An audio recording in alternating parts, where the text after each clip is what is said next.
말씀의 제목은 여호와의 날 그날의 목적입니다. 여호와의 날 그날의 목적. 오늘 우리는 이 스가랴의 대장정의 이제 막을 오늘로써 내리게 됩니다. 지금까지 우리가 살펴보셨다시피 스가랴는 크게 두 부분으로 나뉘어지죠. 그래서 1장부터 8장까지는 8개의 환상들을 비롯해서 성전 재건을 위로하시고 또한 격려하시기 위한 메시지가 그 중심이 되고 있습니다. 그리고 9장부터 오늘 우리가 읽었던 14장 마지막까지는요, 특별히 메시아의 초림과 재림 그리고 여호와의 날, 그날 여호와의 날에 대한 내용이 그 중심이라고 할 수가 있는데요. 특별히 오늘 본문은 여호와의 날에 있을 이 대적자들, 예루살렘에 대적했던 그 대적자들에 대한 심판과 재앙을 말씀하시면서 그것이 궁극적으로 무엇을 위함인가, 그 여호와의 날의 목적이 과연 무엇이었는가, 그것에 대해서 이야기해주고 있습니다. 여호와의 날, 그날에 있을 일들은 궁극적으로 무엇을 위한 일들인가? 여호와의 날, 그날의 목적은 과연 무엇일까? 그 첫 번째는요, 바로 다시 하나님께로 돌아올 죄인들을 위한 날이다 라고 하는 것입니다. 그 첫 번째, 다시 하나님께로 돌아올 죄인들의 날이다.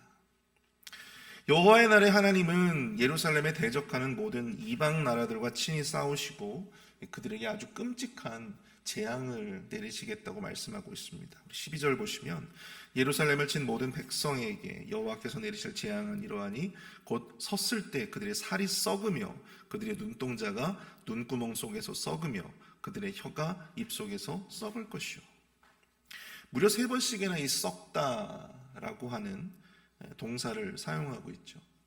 눈이 썩고 혀가 썩고 살이 썩는 3중고의 재앙을 내리시겠다라고 하는 사실입니다.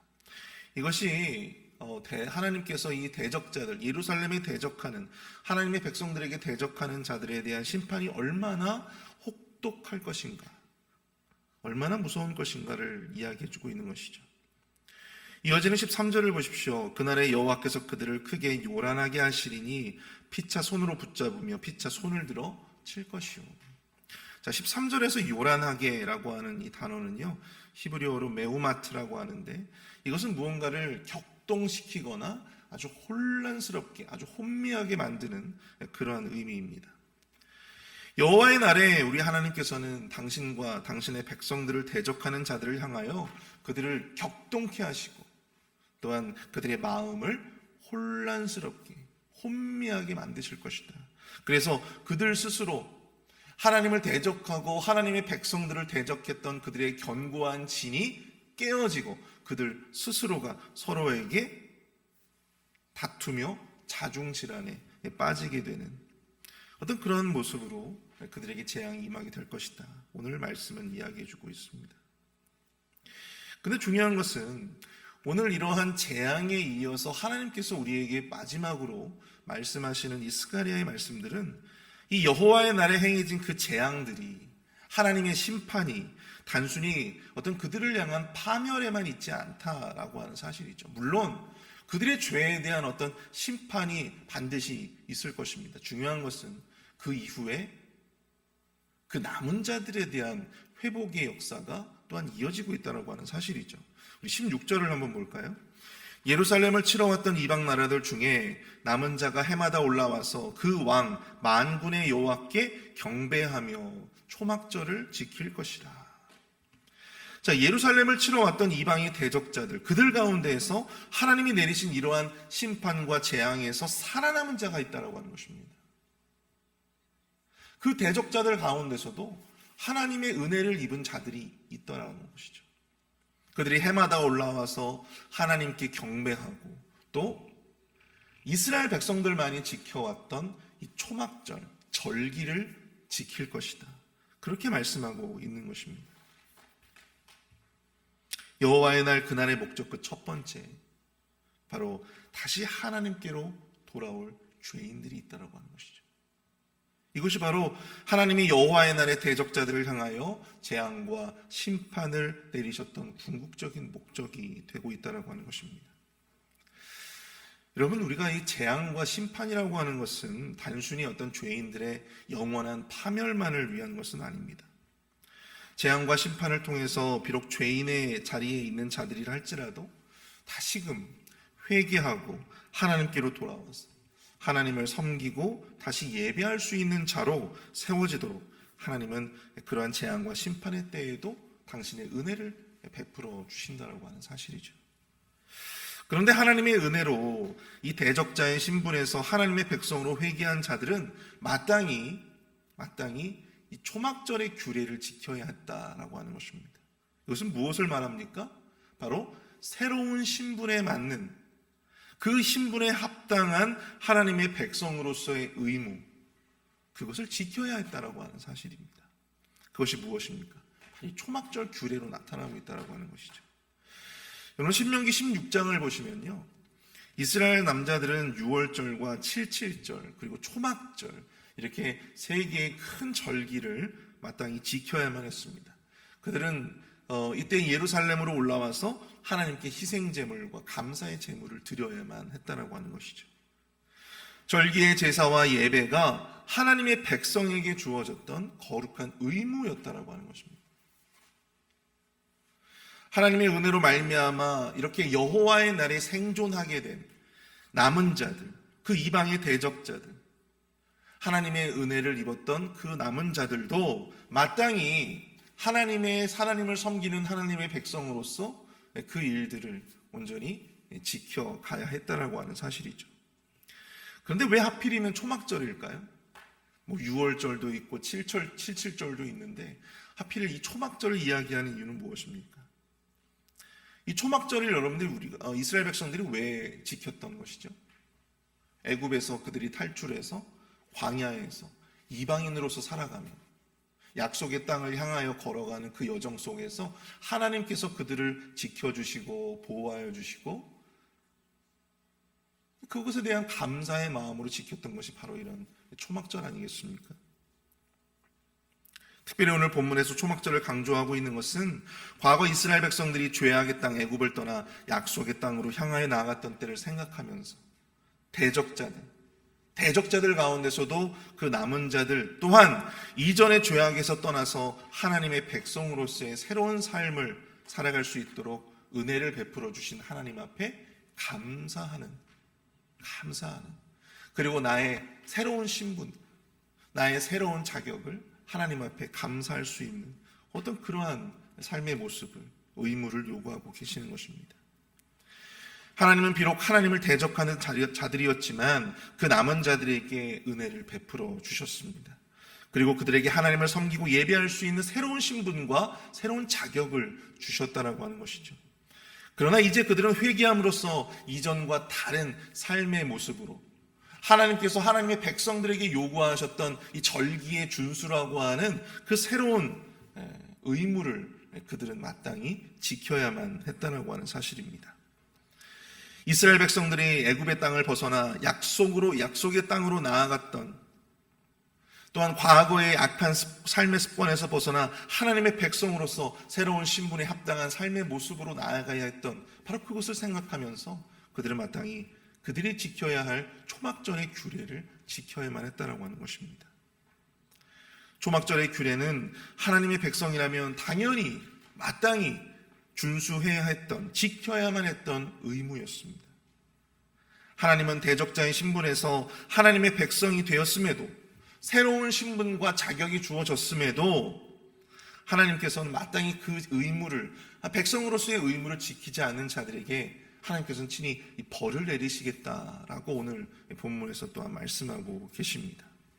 이것은 무엇을 의미해 줍니까?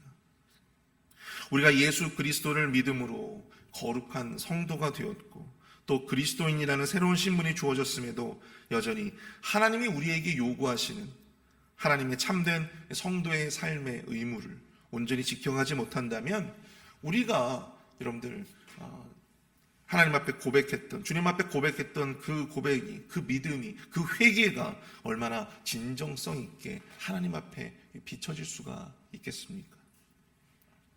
사랑하는 성도 여러분, 오늘 본문의 말씀을 통해 우리가 놓치고 있었던 내 안에 초막절이 있는지, 마땅히 그리스도인으로서 하나님의 성도로서 우리가 지켜가야 함에도 우리가 일상 속에서 가볍게 여기고 또 소홀히 하고 있었던 내 안에 초막절이 있다면, 내 안에 초막절의 규례가 있다면, 여러분 주 안에서 새로운 피조물이 된 새로운 신분에 합당한 삶의 모습을 온전히 지켜가시는 저와 여러분들이 되실 수 있기를 축복합니다. 여호와의 날, 그날의 목적 그 두 번째는요, 바로 거룩의 완성에 있다라고 하는 사실입니다. 여호와의 날, 그날의 목적 그 두 번째는 거룩의 완성에 있다. 20절과 21절을 한번 보십시오. 그날에는 말방울에 이르기까지 여호와께 성결이라 기록될 것이라. 여호와의 전에 있는 모든 소치, 제단 앞 주발과 다름이 없을 것이니 예루살렘과 유다의 모든 소치 만군의 여호와의 성물이 될 것인즉 제사 드리는 자가 와서 이 소치를 가져다가 그것으로 고기를 삶으리라. 그날에는 만군의 여호와의 전에 가나안 사람이 다시 있지 아니하리라. 자, 스가랴가 본 그날, 바로 여호와의 날이죠. 이 여호와의 날에 이 여호와께 성결이라고 하는 글귀가 말들이 매달고 다니는 말 방울에까지 이르게 될 것이다 라고 말씀을 하고 있습니다. 이것은 그날에는 모든 우리의 삶의 영역에서 하나님 보시기에 성결한 것으로, 거룩한 것으로 모든 것이 가꾸어질 것이다 라고 하는 것을 보여주고 있는 것입니다. 원래 이 여호와께 성결이라고 하는 이 글귀는 어디에 있었던 것이죠? 바로 대제사장들이 썼던 이 관, 이 머리에 쓰던 이 관에 여호와께 성결이라고 하는 글귀를 이렇게 새겨서 넣었던 것이었습니다. 제사장은 거룩한 자야만 했죠. 거룩하게 성별되고 구별된 자라고 하는, 하나님 앞에 헌신된 자라고 하는 어떤 그러한 의미로 여호와께 성결, 여호와께 거룩이라고 하는 그러한 의미로 이 관에다가 새겨 넣어야만 했다라고 하는 것입니다. 그런데 이제 그날이 되면 이 여호와의 성결이라고 하는 글귀가 제사장뿐만 아니라 모든 자들, 심지어는 이 말조차도 거룩한 자로서, 그렇게 거룩한 존재로서 성과 속의 구별이 사라지고 모든 부분에 있어서 하나님이 계획하신 거룩의 완성이 이르게 될 것이다 라고 하는 것을 말씀해 주고 있는 것입니다. 또한 그날이 되면 예루살렘과 유다의 모든 소치 여호와의 성물이 될 것이다. 여러분, 이 예루살렘과 유다의 모든 소치라고 하면 사람들이 그냥 막 사용하는 그런 그릇들, 또한 그러한 소치 여호와의 성물이 될 것이다. 그렇게 말씀을 하고 있는 것이죠. 또 그것을 가져다가 하나님 앞에 드릴 고기를 삶게 될 것이다라고 합니다. 여러분 다 아시겠지만 구약 시대에 하나님 앞에 제사를 드리기 위해서 바쳐졌던 그 성물들은 아주 굉장히 거룩하게 그런 이렇게 구별해서 사용하게 되었죠. 아무거나 막 사용할 수가 없었습니다.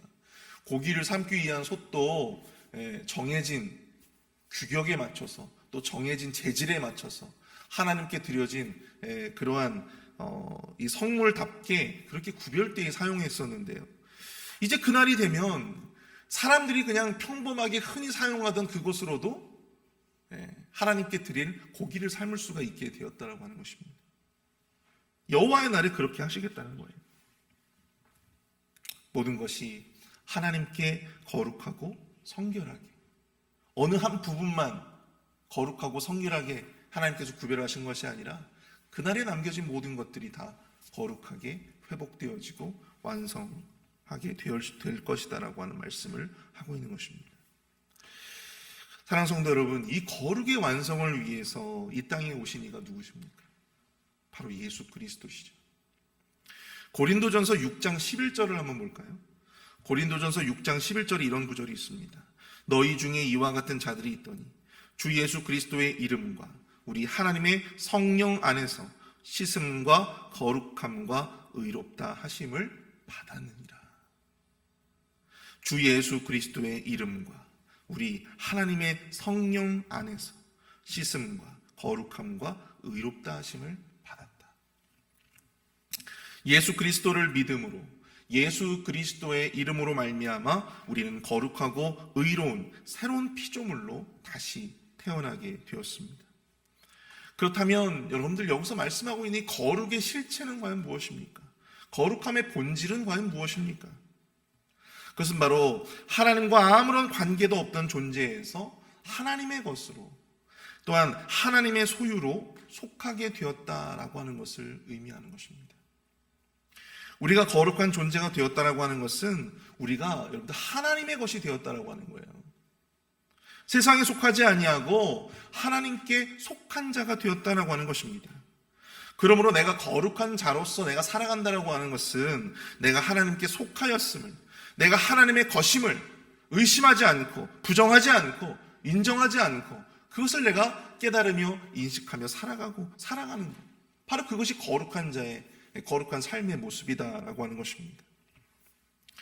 우리는 스스로 거룩하여질 수가 없습니다.